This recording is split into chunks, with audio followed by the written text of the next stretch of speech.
আসসালামু আলাইকুম। সংবাদে আপনাদের সবাইকে স্বাগতম জানাচ্ছি আমি নুসরাত। শুরুতেই সংবাদ শিরোনাম। বাংলাদেশের সর্বশেষ গুরুত্বপূর্ণ আপডেট সংবাদে আপনাকে স্বাগত। শুরুতেই সংবাদ শিরোনাম, পরে বিস্তারিত। প্রথমেই জানাবো আমাদের হাতে থাকা সর্বশেষ গুরুত্বপূর্ণ সবথেকে তাজা আপডেট সংবাদ। ভোট না দিলে ঘরবাড়ির সব পুড়িয়ে ছারখাড় করে দিব। বিএনপি নেতা মঞ্জুরুল আহসানের ভিডিও ভাইরাল। আগামী জাতীয় সংসদ নির্বাচনে কেউ যদি বিএনপিকে ভোট না দেয় তাহলে তাদের বাড়িঘর পুড়িয়ে ছারখাড় করে দেওয়া হবে, এমন হুঁশিয়ারি দিয়েছেন বিএনপির সন্ত্রাসী মঞ্জুরুল আহসান মুন্সি। তিনি হাসনাত আবদুল্লাহর আসন থেকে নির্বাচন করছিলেন। ব্যাংকেও এই মঞ্জুরুল আহসান মুন্সি কোটি কোটি টাকা ব্যাংক থেকে নিয়েও সেই টাকা পরিশোধ করে নেওয়ার পর সুপ্রিম কোর্টের আপিল বিভাগ থেকে তার সর্বশেষ নির্বাচনী প্রার্থিতাকে বাতিল করে দেওয়া হয়।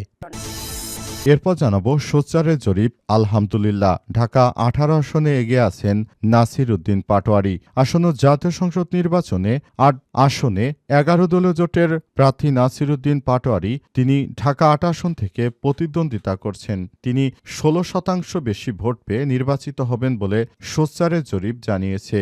আসন থেকে বিএনপির হেভিওয়েট প্রার্থী মির্জা আব্বাস আর নির্বাচিত হতে পারবেন না, এমনটাই জানিয়েছে সোচ্চার। এদিকে নির্বাসন থেকে ক্ষমতার দ্বারপ্রান্তে তারেক রহমান। রয়টার্সের প্রতিবেদন। লন্ডনে প্রায় 2 দশক স্বেচ্ছায় নির্বাসিত জীবন কাটিয়ে দেশে ফিরেছেন বিএনপি চেয়ারম্যান তারেক রহমান। এর 2 মাসেরও কম সময়ের মধ্যে বাংলাদেশের অন্যতম গুরুত্বপূর্ণ সংসদ নির্বাচনে জিতে প্রধানমন্ত্রী হতে পারেন 60 বছর বয়সী এই রাজনীতিবিদ।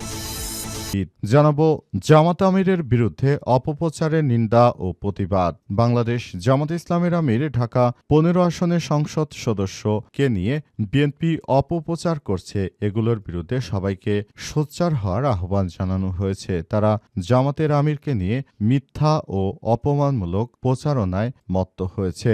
তারা জামাত আমিরের নামে মিথ্যা কুৎসা রটিয়েছেন। এ অবস্থায় সবাইকে আরও বেশি দায়িত্বশীল ভূমিকা পালন করার জন্য আহ্বান জানানো হয়েছে। এবং সর্বশেষ জানাবো উপদেষ্টাদের সম্পদের বিবরণী প্রকাশ সবথেকে ধনী উপদেষ্টা শেখ বশির উদ্দিন। আজ অন্তর্বর্তীকালীন সরকারের প্রধান উপদেষ্টা প্রফেসর ড মোহাম্মদ ইউনূসের সরকার এর নির্দেশনায় সব উপদেষ্টাদের সম্পদের বিবরণী প্রকাশ করা হয়েছে। এর মধ্যে প্রফেসর ড মোহাম্মদ ইউনূসের সরকারের সম্পদের বিবরণীও প্রকাশ করা হয়েছে। তবে বাংলাদেশের সবথেকে ধনী উপদেষ্টা হচ্ছেন শেখ বশির উদ্দিন। শেখ বশির উদ্দিন তিনি নিজে অনেক বড় ব্যবসায়ী এবং বিখ্যাত আকিজ গ্রুপের সন্তান। প্রিয় দর্শক, এতক্ষণ শুনছিলেন সংবাদ শিরোনাম, এবারে বিস্তারিত। তবে তার আগে বন্ধুরা অনুরোধ থাকবে এই সংবাদটিতে একটি লাইক দিন। এই চ্যানেলে আপনি নতুন হয়ে থাকলে আমাদের সংবাদটি দেখতে দেখতে চ্যানেলটি সাবস্ক্রাইব করে রাখুন। কমেন্ট করে বন্ধুরা আপনার মূল্যবান মতামত জানিয়ে দিন আপনি বিশ্বের কোন দেশ থেকে বা বাংলাদেশের কোন স্থান থেকে আমাদের সংবাদটি দেখছেন এবং শুনছেন। আর বন্ধুরা, সংবাদটি আপনার সোশ্যাল মিডিয়া ফেসবুকে শেয়ার করে বন্ধুদেরও দেখার সুযোগ করে দিন। গাজা যুদ্ধে আপনি যদি নিরীহ ফিলিস্তিনিদের ভালোবেসে থাকেন, কমেন্টে ইয়েস লিখে পুরো বিশ্বকে জানিয়ে দিন। এবারে বিস্তারিত। ভোট না দিলে ঘরবাড়ি সব পুড়িয়ে ছারখাড় করে দিব। বিএনপি নেতা মঞ্জুরুলের ভিডিও ভাইরাল। কুমিল্লার দেবিদ্বার 4 আসনে সন্ত্রাসী মঞ্জুরুল এবার জনগণকে উদ্দেশ্য করে তিনি হুমকি দিয়েছেন। তিনি বলেন, আমাদের ট্রাক প্রতীকে সবাইকে ভোট দিতে হবে। আপনারা যদি ট্রাক প্রতীকে ভোট না দেন তাহলে আপনাদের সবার বাড়ি ঘর জ্বালিয়ে দিব। অথচ এই মঞ্জুরুল হাসান মুন্সি দীর্ঘ 17 বছর চোরের মতো পলাতক ছিল। 5 আগস্টে বিপ্লবের পর তিনি গর্ত থেকে বেরিয়ে এখন উস্কানিমূলক কথাবার্তা পাশাপাশি মানুষকে ভয়ভীতি দেখিয়ে সন্ত্রাসী কার্যক্রম চালিয়ে যাচ্ছে। এই ঘটনার পর ওই এলাকায় হাসনাত আবদুল্লাহ এখন পর্যন্ত তিনি কোনো প্রতিক্রিয়া জানাননি। বিএনপির এই সন্ত্রাসীদের কারণে এলাকার সাধারণ মানুষ কোনোভাবেই তারা ভালোভাবে জীবনযাপন করতে পারছে না। এই সন্ত্রাসীর হাত থেকে এবার ওই দেবিদ্বারের নায়ক হয়ে এগিয়ে এসেছেন হাসনাত আবদুল্লাহ। তিনি শুধু দেবিদ্বার কুমিল্লার সম্পদ নয়, তিনি হচ্ছেন সারা বাংলাদেশের সম্পদ। হাসনাত আবদুল্লাহ তিনি বাংলাদেশের অনেক মেধাবী একজন মানুষ এবং তিনি বাংলাদেশের অত্যন্ত দুঃসময়ের সাথী এবং তার মতো নেতৃত্বই বাংলাদেশে অনেক বেশি প্রয়োজন। সেই হাসনাত আবদুল্লাহর সঙ্গে না পেরে এই ঋণখেলাপি মঞ্জুরুল আহসান ব্যাংকেও তিনি অবশেষে ট্রাক প্রতীকের সমর্থন নিয়ে আবার সাধারণ মানুষকে হুমকি ধামকি দিচ্ছে যাতে করে সবাই বিএনপিকে ভোট দিতে বাধ্য থাকে। সাধারণ মানুষকে সন্ত্রাসী কার্যক্রমের মধ্য দিয়ে মঞ্জুরুল আহসান মুন্সীকে অবশ্যই আইনের আওতায় আনা উচিত। নির্বাচন কমিশনের তা না হলে নিরপেক্ষ ভোট অনুষ্ঠিত হবে না। ঢাকা ৮ আসনে এগিয়ে রয়েছেন নাসির উদ্দিন পাটোয়ারি। সোচ্চারের জরিপ। আসন্ন জাতীয় সংসদ নির্বাচনে ঢাকা ৮ আসনে ১১ দলীয় জোটের প্রার্থী নাসির উদ্দিন পাটোয়ারি তিনি তার প্রতিদ্বন্দ্বীর চেয়ে ১৬% বেশি ভোট পেয়ে নির্বাচিত হবেন বলে জনমত জরিপে উঠে এসেছে। তার প্রতিদ্বন্দ্বী বিএনপির প্রার্থী মির্জা আব্বাস। আজ ১৩টি সংসদীয় আসনে জরিপে সংক্ষিপ্ত ফলাফল প্রকাশ করেছে গবেষণা প্রতিষ্ঠান সোচ্চার। প্রতিষ্ঠানটির ফেসবুক পেজে এই জরিপের ফল প্রকাশ করা হয়েছে। সেখানে নাসির উদ্দিন পাটোয়ারির বিষয়টি দেখা গেছে যে নাসির উদ্দিন পাটোয়ারি অনেক অংশেই এগিয়ে রয়েছেন মির্জা আব্বাসের বিরুদ্ধে। মির্জা আব্বাসের বিরুদ্ধে নাসির উদ্দিন পাটোয়ারি যে কাজ করে দেখিয়েছেন এতে করে সবাই অনেক বেশি সোচ্চার হয়েছে। সোচ্চারের জরিপের মধ্য দিয়ে আরও বলা হচ্ছে যে নাসির উদ্দিন পাটোয়ারি তিনি আগামী জাতীয় সংসদ নির্বাচনে বিপুল ভোটে জয়লাভ করতে চলেছেন। এছাড়াও সোচ্চারের জরিপে আরও একটি বিষয় উঠে এসেছে, সেটি হচ্ছে বাংলাদেশের মানুষ এখন অনেক বেশি সচেতন। তারা কোনো চাঁদাবাজ, কোনো রাহাজানিকারক, কোনো সন্ত্রাসীদের ভোট দেবে না।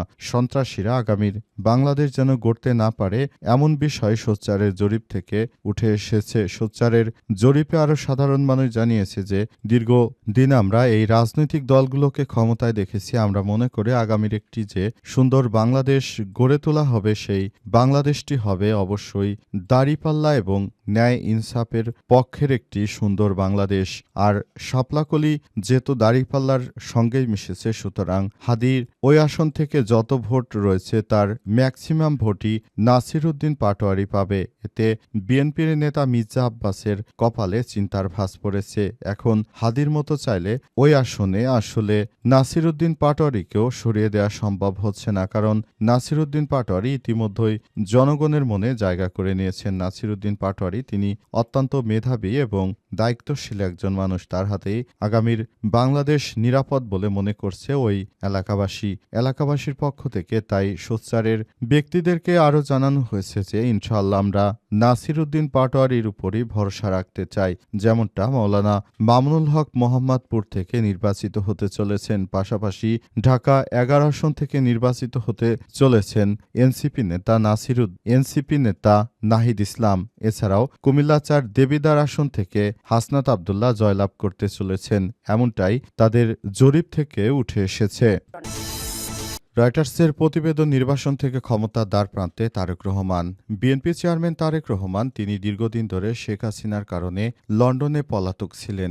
লন্ডন থেকে ফিরে এসে এবার তিনি তার রাজনৈতিক দলকে গুছিয়ে তিনি এমন একটি জায়গায় তার দলকে নিয়ে গেছেন যে সেখান থেকে আগামীতে তার দল ভালো একটি অবস্থানে যাবে সেই প্রত্যাশার কথা জানানো হয়েছে। প্রত্যাশা অনুযায়ী আগামীতে একটি সুন্দর ও সমৃদ্ধির বাংলাদেশ গড়ে তুলতে হলে অবশ্যই আগামীতে একটি ভালো রাজনৈতিক দলকে সবাই ক্ষমতায় দেখতে চায়। সেই জায়গা থেকেই বলা হচ্ছে যে আগামীর জাতীয় সংসদ নির্বাচনে যারা ভালো রয়েছেন তারাই মূলত ক্ষমতায় যেতে পারেন। এর মধ্যে বিএনপির তারেক রহমানের কথাও বলা হয়েছে যে দীর্ঘদিন ধরে তিনি বিদেশে নির্বাসিত থাকার পর অবশেষে দেশে ফিরে এসেছেন এবং দেশে এসে তিনি বাংলাদেশের জন্য আবারও কাজ শুরু করেছেন। তারেক রহমানের বিভিন্ন প্রতিশ্রুতির মধ্য দিয়ে সাধারণ অনেক মানুষই তাকে বিশ্বাস করতে শুরু করেছে এবং আগামীতে একটি সুন্দর ও ন্যায় ইনসাফ ভিত্তিক সমাজ গঠন করার জন্য সবাইকে নিয়ে একটি সুন্দর বাংলাদেশ গড়ে তুলতে হবে এমনটাই বলা হচ্ছে। সে অনুযায়ী